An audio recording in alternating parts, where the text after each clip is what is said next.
Um, I don't even know where to start because it's been forever. So,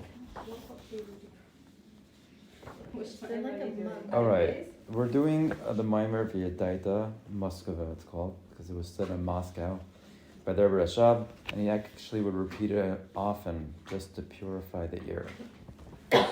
Every Rebbe had a Maimer they would say many times to purify the ear. This was his. And it's in the year Tafresh Nun Zayin. So the Sefer is just called Sefer Mamar Tafresh Nun Zayin. And the Mamar is Veyodata. On the Pasuk Veyodata Yom HaShavos L'Avacha Ki Hashem Hu Elokim. And we've been discussing how Hashvaya, how Hashem could be Elokim, while Havaya represents light that it doesn't have any definition and it's unlimited, and it's the light that represents the source where it comes from, Ein Sof, unlimited, and then you have Elokim, which represents Teva. It's the same gematria as Elokim. Things are very hidden. There's different parts, and so many. The way God is expresses itself in many different items. So how can you say that Havaya is Elokim if Elokim is totally diminishing the light? Is there a car outside? Do you do something close? Few cars. With lights up? I think for us. They across the road now. So Havaya is unlimited light and Elokim is totally limiting it. How were we saying that it's totally one? That was the question that he started out with, and then we answered with some understanding that the only way to experience this infinite light is by numbing it down. So since we're numbing it down, but really it's the same light, that's why they're one. But then he says, but still at the end of the day, it's totally hiding the light. And he went on with a whole explanation of a teacher and a student, a mashpia and a makabel. If someone's trying to give over information that is so great to someone smaller than him, he has to totally hide his essence of what he's trying to say, because if he tries to give it over that way, it will totally just be mabalbel, confuse the recipient. It's just like overload of information and more confusing than just not saying anything. So what he does is hide all his information in a mashal and a nice story.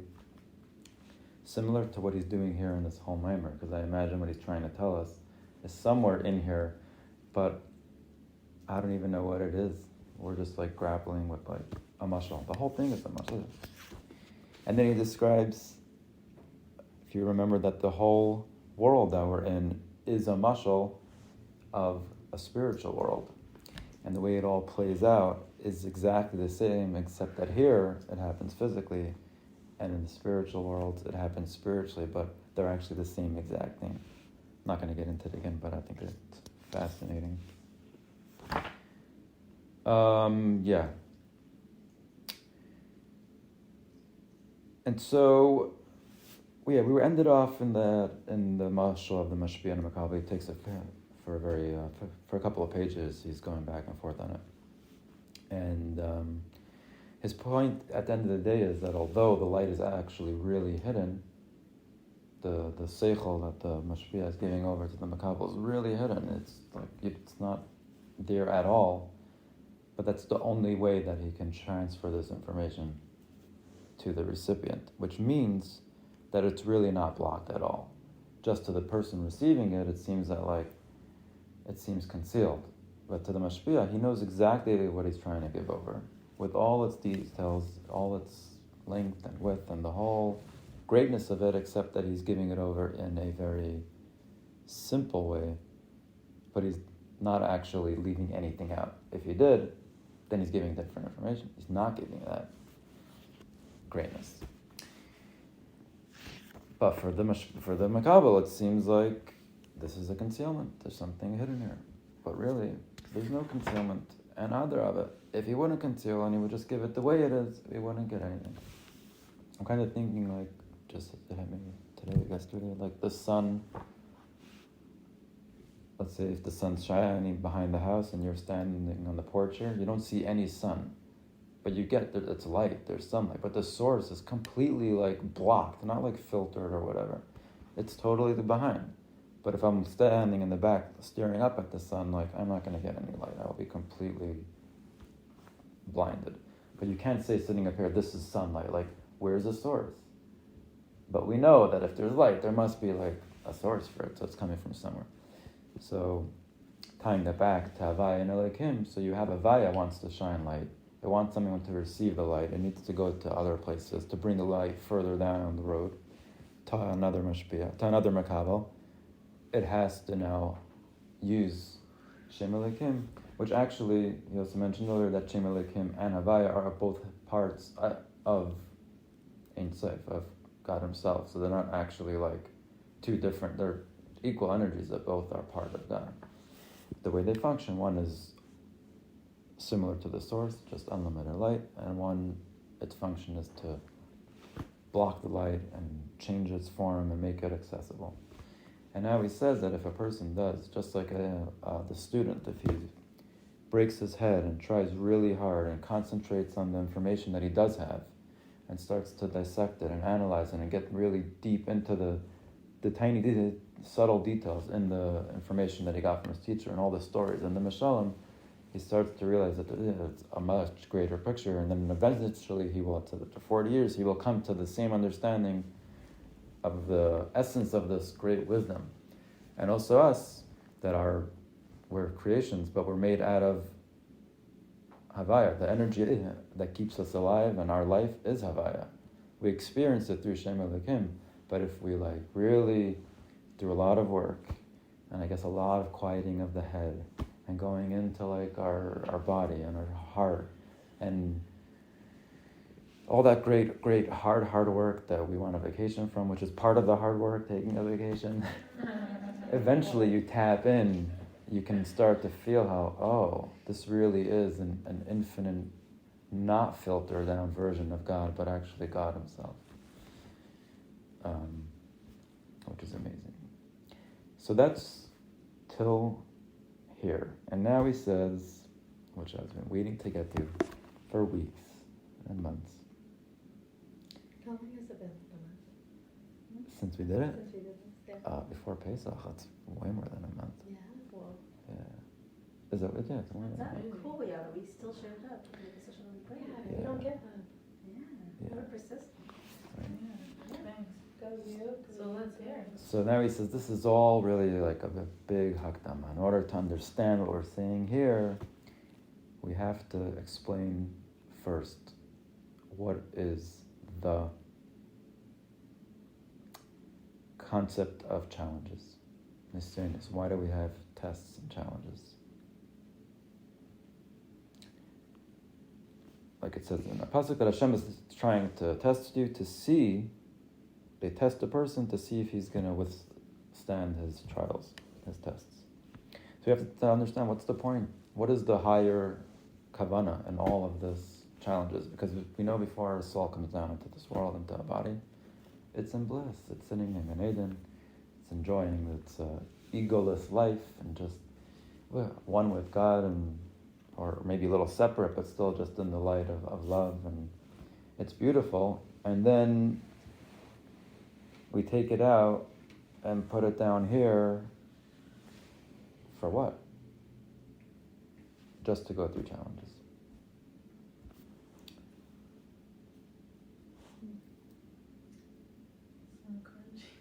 Yeah. Sounds morbid, right? Yeah, and it's not even, it's worse than that. It's because over there we're sitting in a spiritual space where although maybe separate, but it's completely spiritual. Now we take it out of that place where it's understanding godliness on a very high level. Take it away. He doesn't understand anything now. And he gets thrown into a physical space, like a double whamming. And let's take a moment for that. Why? So we have to explain, what is the point of the challenge?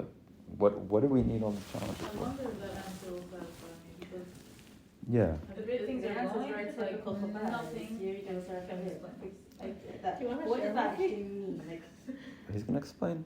No, like even We're all the gonna get there. tragedies that we hear. it's No just rush. happening. No rush. Like, what's the explanation? Everyone has cancer. That's my I have to read a lot. I didn't look at this today at all. So, Do you know this guy passed away? fine. Robert Frost? Right for us. Yeah. And what about a teenage girl getting hit by a car suddenly? What? You know? What? These stories are. That's the channel. All right. What else?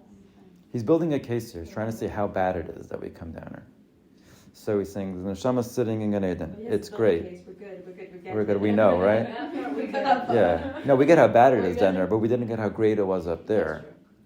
So you feel how bad it is. Now imagine how great it is there.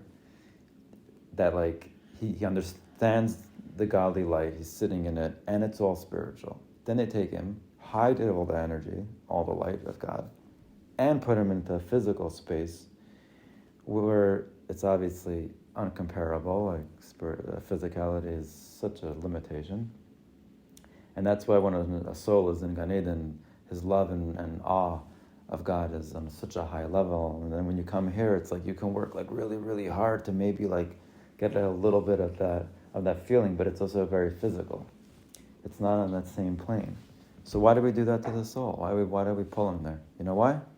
For the challenges. So the question wasn't why do we need challenges? The question is why do we take him out of Gan Eden and put him in this world? And the answer is for the challenges. So what is the point of the challenges? What's so great about a challenge?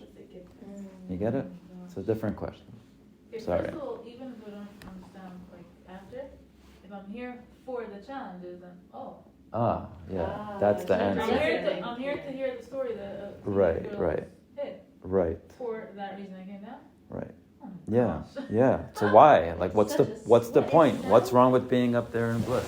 It sounds like, you know when we talk about like in your community, they used to like pain themselves, Yeah, like yeah. martyrdom, like Yeah, the self-inflicting. chosen martyr, yeah, self-inflicting. Like, Yes, sir. it sounds so almost like counter what God would like for us. Obviously, Well, not. the Baal Shem Tov changed that, right? No, but I do think that all those challenges, when you overcome it, it's the most beautiful thing. There's a Mhm. technique for So sure. So here's the science of it. He's going to give us the science. But that's But God obviously found the another concept. way. Like He doesn't have to do it that way. I know. No, but when you If you were understand, God, what would you do? I would never Okay, create the of world. course, I'll do Ever. like what God does. But I'm not God. You wouldn't create And I- death. What would you not do? I But would not I- create the world. You would not create the world. No. maybe it's not really created. It's just it's a muscle. This whole thing. So But just- my you're- you would- emotions- No, Yeah, created it's what all a you muscle. mean. We It's get like caught up in the created muscle. by like Him. Hashem created the world. It's an actual existence. Yes, it's a But it's the same before the world and afterwards. It depends on the perspective. perspective, correct. Yeah. But the perspective. So of we're you supposed to know, live in that creation. perspective, that the world was created and it's real and we really feel pain and And all that's that, because true. that's And how we that's get like- to it's not this just- place that we're here for. If we're just like, it is the truth. It's also just a perspective. So it's good to have a different perspective at times when like things are so over your nose. You can look up and say, "Oh, it's all bullshit," you know, Yeah. for like one moment, and then like, You but still- I live in it. But I live in it. I'm still like. Yeah, you don't want to lose. It's Ratzei Shuv, Ratzei Shuv, Ratzei Shuv. At times you want to just get out of your body. You want to connect to that oneness. You know, just a breath of like Yeah. breathing. fresh air, and then it's like, but what am I here for? Oh, to go through these challenges, come back into my body, Hey, come it's back just into like the a swim stroke. stress. You swim, but you have to come out for breath. Right. I mean, I don't know why. I think it's just like swim stroke. Yeah. Well, It's it true. was on The your way mind. that drops the show, it's like, you Yeah, know, but- Yeah. it's very... It is. But Breathing that's our- breathing is Ratzei Shuv. It's all. It's you take in, you gotta let out. And the same thing with your whole life. Like you sometimes you need this perspective and sometimes you want to go to that perspective. The mother heart. Flips her in and out. In and out. Yeah. It is interesting. Yeah. But that's our whole life. It's up and down, up and down. Everything's up and down. This and that, this and that, this and that. In and out, in and out. Yeah. It's a constant. Because up.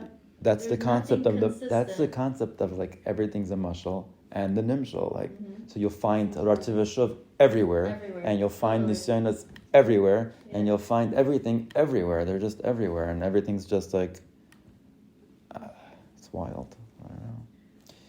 Wow, it's Just crazy. contemplate the thought a second. same thing, basically, this world. It's like the energy, when we talk about like quantum physics, right? Everything's really the same kind of energy. Yeah. And it just presents differently, but in essence, we're also the same. Right, and in their essence, like every cell apparently It has is within nothing. It's Right. nothing. Under the Yeah. smallest, under It's like, a yeah. telescope, they're actually just nothing, and then you zoom out and you have all the stuff somehow. Yeah. It's That's really mind-boggling. crazy, because that Isn't is that great? literally the muscle of the world. That's Yeah. right. And if you like, It would we've blow my discussed mind. this the first time. It's about like space and orbits. Like your whole body is like one galaxy and everything. Like, because all your cells are really separate, but you're in that same orbit constantly. And then us here are in the same orbit on a different. Well, not on like a solar system where we're exactly the same every day, but we like spin around each other sometimes. Right. You come in and out of someone's orbit, just one visit. And then zoom out a little bit more, you'll realize that that's all just one body also, like planet Earth. That's one big thing. That's so Zoom out a crazy. little bit more, you'll see the whole solar system as one star if you're far enough. And go out a little more and the whole Milky Way is just one star. You know, it's all, Yeah. it depends where you're standing. And how God, much work you've done is how much, like, you zoomed out your BB. Hello? Or if it's I don't know. Yeah, I mean, I have no idea. I'm so happy. Okay, so that's the whole purpose of the soul coming down here, is for these challenges that people experience, whether it's health issues or financial issues, and it's like the light is being disrupted. There's no flow of that energy. The godly light is hidden, and they start to experience challenges in these areas that I think we all know. Or he just says there's a interruption of flow in the physical body or in money in order to hide the light of God and to really be a real blockage from like the outside and the inside for someone that's trying to get closer to Hashem and daven. This gets in the way of a person's Torah and Tefillah. You know, you have struggles, it's hard. And the whole purpose is to see if the person will be strong in this and not be crushed by the experience of the challenge. And through that, he gets to a higher place, to a higher light. That's the fact. And here he says, and now he's trying to understand why dafka through this system, why dafka this system to get to a higher light? Like, do we really have to go through challenges to get to this higher light? Yeah. So to understand that, we have to explain that what do challenges do? Challenges alone are what blocks the light. That's how you block someone's wants to go daven, he wants to go learn, he wants to connect to something higher and throw him like a financial crisis or a health one, never mind, like forget it. Now he's just all caught up in it, and it's a very big struggle. So they really block the light. But if he would know the truth, that it's just a challenge. Did Sarah miss the question? The question that you asked? No, not so much question at the end. Okay. Could you just catch Sarah quickly on like Yeah. the question, the new question that you introduced? Yeah, I actually